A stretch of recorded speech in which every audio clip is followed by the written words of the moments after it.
fighting for my future. Losing my future is not like losing an election or a few points on the stock market. I'm here to speak for all generations to come. I'm here to speak on behalf of the starving children around the world whose cries go unheard.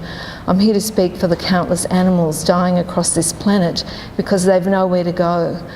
I'm afraid to go out in the sun now because of the holes in our ozone. I'm afraid to breathe the air because I don't know what chemicals are in it.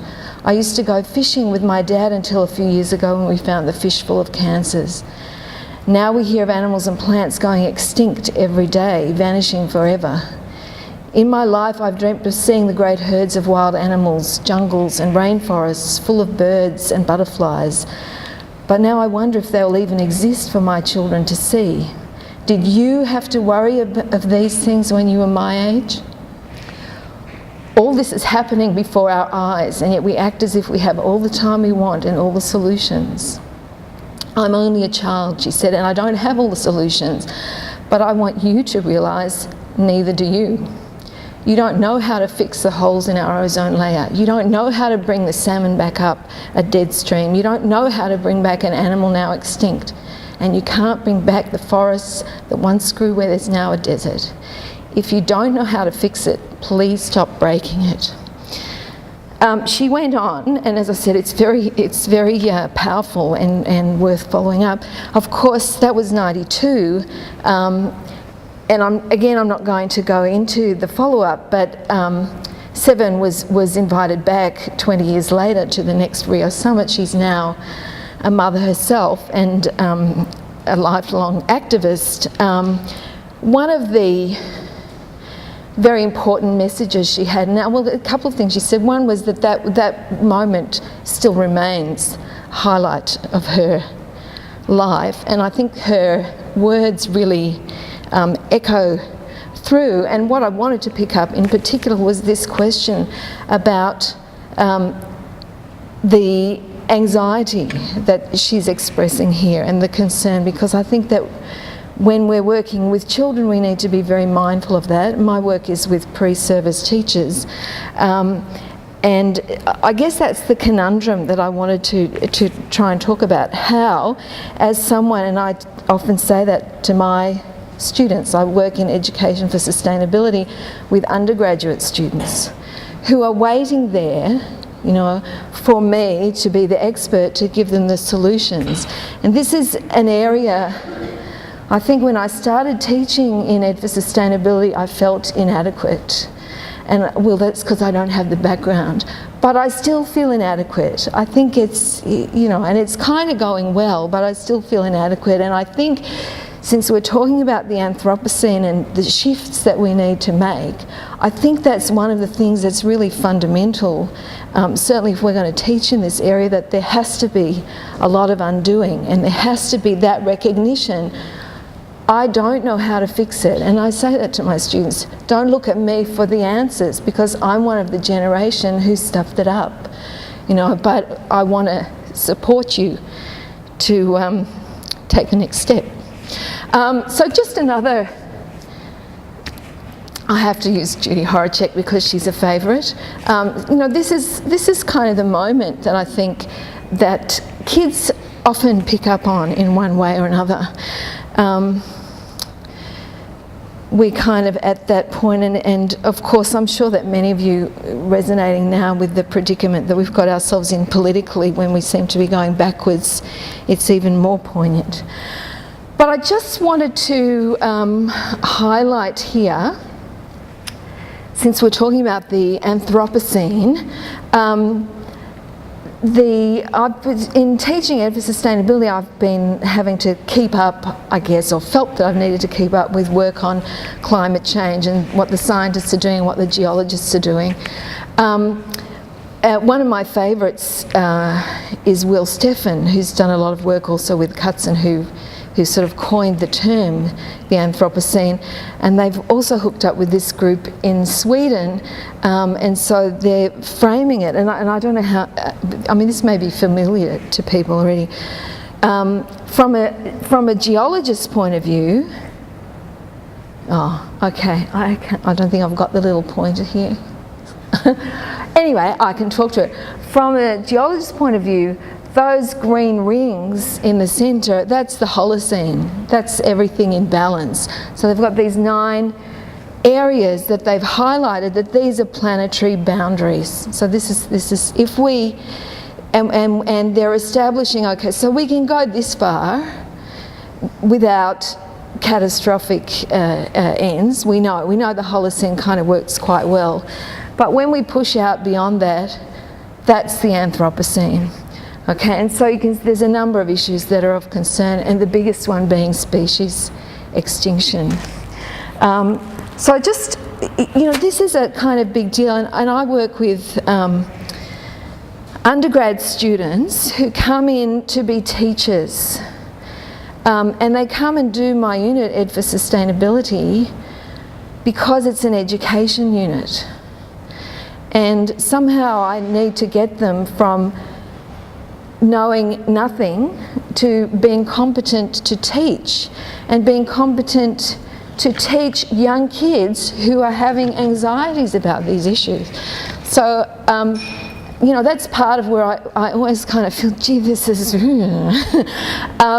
but I think it's really important to be straight. I think it's really, and I kind of start from there and I tell them, I'm not going to beat around the bush about this. We're in deep shit, and we're going to need to think about some things, but I'll be with you and sort of work with you on that. And I always feel quite anxious about that too, because I think the issues that we're dealing with are things that most sane people would feel somewhat anxious about. So there, I'm giving myself permission. But also in that kind of position of being a teacher who's working sometimes with young people who are quite vulnerable. Anyway, so in my work at least, and because I'm dealing obviously with young adults, I think, looking at what the issues are that confront us in a very straightforward way is really important. So, sorry, can I just check what time I started and where I am? Just to keep an eye. Okay. All right, so I wanted to frame this a little bit, and I do have Margaret, I can see sitting there. She said, are you going to give us some data from the students? Yes, we'll do a little bit of that too. Just another couple of things to frame the Anthropocene, and then and how I think I'm trying to relate the human adult response and the children's response, and really look at responsibility within that as an educator, which by raising some questions effectively. So human imprint now so large and active that it constitutes a force of nature. What does that mean, in terms of us individually? I think, this paradox that suddenly we've become so powerful, and yet in that very power where we seem to be stuck and helpless, we can't make the changes that we know need to be made, well, that we're told need to be made. We know something needs to change. Bruno Latour has recently done a very, as he does, insightful kind of talk around this issue, and he said, in sort of coming to terms with the Anthropocene, how can we simultaneously be part of such a long history that's had such an important influence culturally, scientifically, in all those ways, and yet be so late in realising what's happened and so utterly impotent in our attempts to fix it. And I just feel that when I'm getting up in front of young people, I need to somehow hold that space and in the anxiety. And cartoons are often very, very useful. So this is Simon Kneebone, who's another national treasure, I think, putting it into visual form at the point that we're at, and why, in fact, it does feel precarious. Okay, now this is something else that I've used. Is I think Sue Collins has gone. I just wanted to, because I chaired a CFC for Sue Collins the other day, and she's talking about disintegration, and it resonated with me, and I thought, yeah, that's actually the stuff that I talk about in this slide. And I think it's really important also when we're thinking about those kinds of selves, new kinds of selfhoods that might need to be acknowledged. That's certainly what Sue was talking about in relation to the Anthropocene. This is, and people may be familiar with this is kind of ecological think, I guess. The notion that ecologically, we think about systems rather than linear growth patterns, and so systems have a kind of life cycle. So ecologists will talk about this notion of the front loop, which is the cycle of growth, but then there's the back loop, you know, which is the cycle where things disintegrate and need to reorganise and need to change, and you know, as in seasonal cycles, things grow and then they die off. And the major part of our problem is that our economic system thinks it can keep growing and growing and growing without recognising the cost. In this back loop, there's the idea that, well, we know uncertainty and predictability are going to be high, control is weak and confused. The old systems, the old structures are no longer working, and therefore we get this period of dismantling and disintegration. And I'm thanking Sue for kind of putting extra emphasis on that notion of disintegration. Very briefly, Paul Hoggart is a British psychoanalyst and professor of politics, so he's straddling the two. And comment here, you know, how can we think in a realistic way about something whose implications are unthinkable? That's my point about why it's that anxiety is, the anxiety is real, maybe the thinking's not real. And here he's talking about the disintegration, I guess, of the self. So there's no firm ground or sense of self in which to stand. And in sort of coming to terms with things, we can fall into a despair and then climb out and then kind of back and forth. And here he's talking about something that he's suggesting, you know, is problematic, but I'm suggesting that in fact I think this is probably something not uncommon for people who are thinking about these issues to experience going back and forth. So then the question is, you know, if as adults we're feeling that, how do we communicate with kids about it?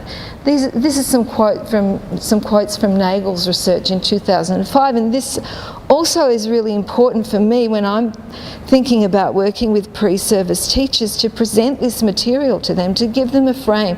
When you're, you know, working with kids on this is not just content, right? This has real kind of feelings and issues attached to it. And I'm not going to read all of these because of time, but these are the sorts of things that's coming out of research. We know that there are elevations in levels of anxiety and depression. I'm not putting all of that down to climate change, but there's a whole kind of sense of that, I guess, disintegration and uncertainty that impacts on kids. I'm going to jump through these. I'm just going to leave these as questions. These are undeveloped still in my thinking. These are to be developed in the paper, but the question I'm sort of keen to look at is, how does the adult's anxiety, you know, as we're parents or as we're teachers, you know, interact with what young people might be feeling or thinking, and how does it shape it? Threadgold, another Australian researcher who looked at year 11 and 12 students and their orientations, and some interesting things coming out that he felt there's pressure from the parents and from the teachers to say, okay, well, those things are happening there, but you just get on and do the best you can. I totally relate to that as the mother of a daughter who's just come through year 12 as well. Like, I'm holding all this anxiety about the world, but really I want to try and protect you from it. And not just kind of, but at the same time you need to know about it. It's all that, how do we negotiate that? And I'm sure lots of people are negotiating it. But we're not necessarily talking to each other about it. And I think some of those spaces would be useful. And then, as I said, communicating to students. I'm going to jump forward really quickly. Is it 2 minutes? All right, just because I said I'd give some examples, and I was looking for examples of the anxiety in the students' work, and somehow there's not as much anxiety as there used to be. So how do we kind of work with this, and how do we get students going from, you know, I'm not even interested in sustainability, I'm just here because I want to be a teacher, to be able to take this stuff on and then actually work with it?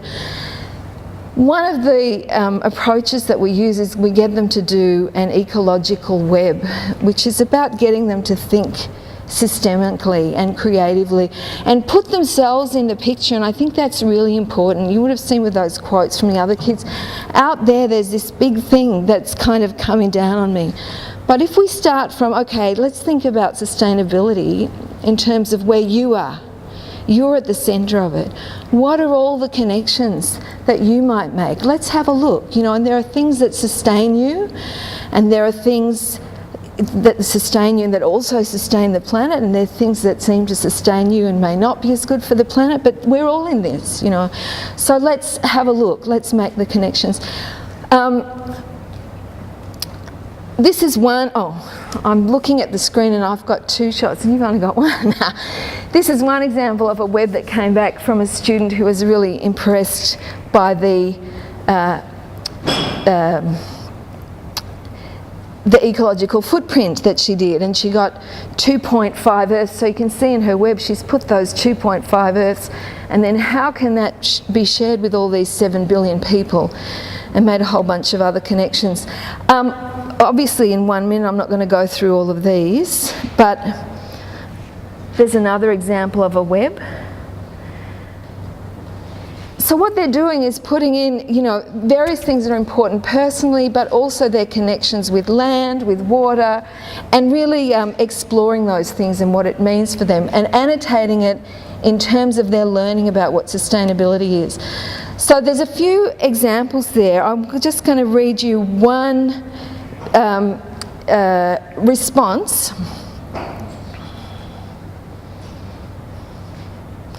This is one of my favourites from this semester that came back from a student reflection.